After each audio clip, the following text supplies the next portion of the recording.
Members, we now move to debate on Part 2, and this is clauses 8 till 10. The question is that Part 2 stand part. I call Claire Curran. Thank you, Mr Chair.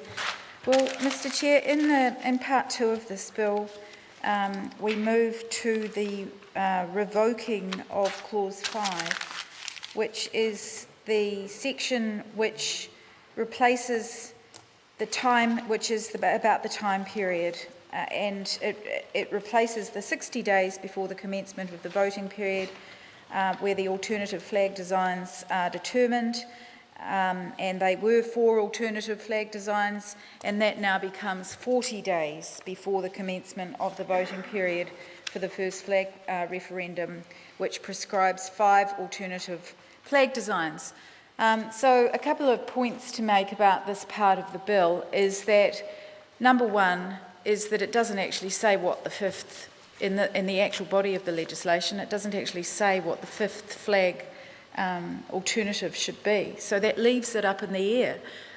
Last night in the House we had Gareth Hughes telling us that there were constitutional reasons for that, which were a bit hard to fathom really, and if he is going to take another call in this part, it might be quite good if he could expand on that, because really, if we're unable to actually determine what the actual point of this legislation is in the actual body of the legislation, then it hardly seems to be of much point.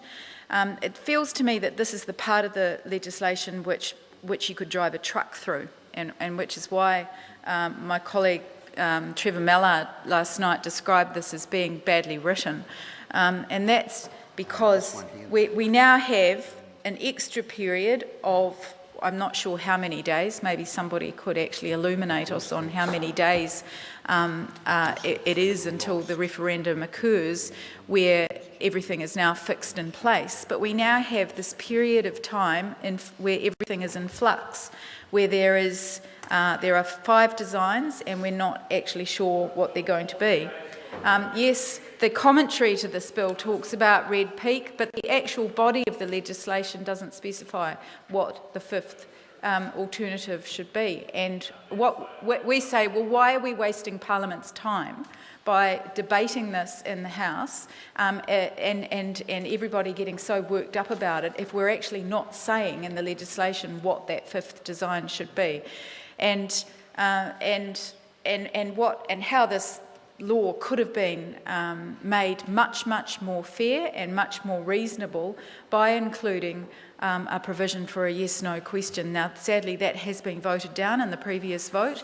That's how the process could have been made more honest and with more integrity, and actually matched what the people of New Zealand have been asking for. But unfortunately, the deal that was done between the National Party and the Greens precluded that agreement and precluded that process occurring. Labor's been accused of being hung up on process, and we make absolutely no apologies for that, because the process that we have argued consistently from the beginning, which is the same process that was used in the MMP referendums, which actually managed to make substantial change to New Zealand's parliamentary system, was undertaken in an honest way with integrity. And our problem with this whole bill and this whole process with this flag referendum is that it's going back to front, and it's not giving people the opportunity to say whether they agree or not with changing the flag before actually they get to choose which alternative flag they want, if they do want an alternative flag. So it's back to front, it's wrong, it's treating New Zealanders with disrespect, it's treating New Zealanders like muppets, as I said in my previous contribution. And this clause, which is the Part 2 clause, the revocation clause for of the 60 days before the commencement of the voting period, just leaves open a whole lot of questions, and leaves open the possibility of there being other alternatives put in. So we might not end up with 2 ferns, a koru and a Red Peak, or is it Three Ferns? Three ferns, a koru and a red peak, and a partridge in a pear tree. We might end up with a partridge in a pear tree. That is what we might end up with, and that's why this whole thing is a farce. And everybody out there thinks so too.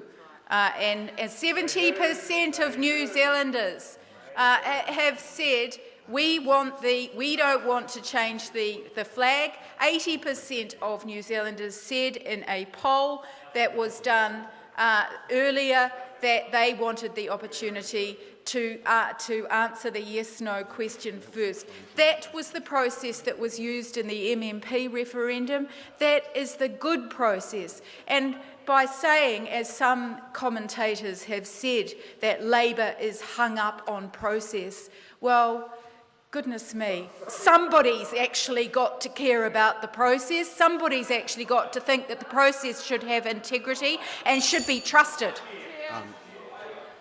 Just before we proceed, I wrongly announced the result on the closure to part 1. The correct votes should have been the ayes 77 and the noes 44, whereas I said 46. So the record will be amended accordingly. I call Grant Robertson. Thank you, Mr Chair.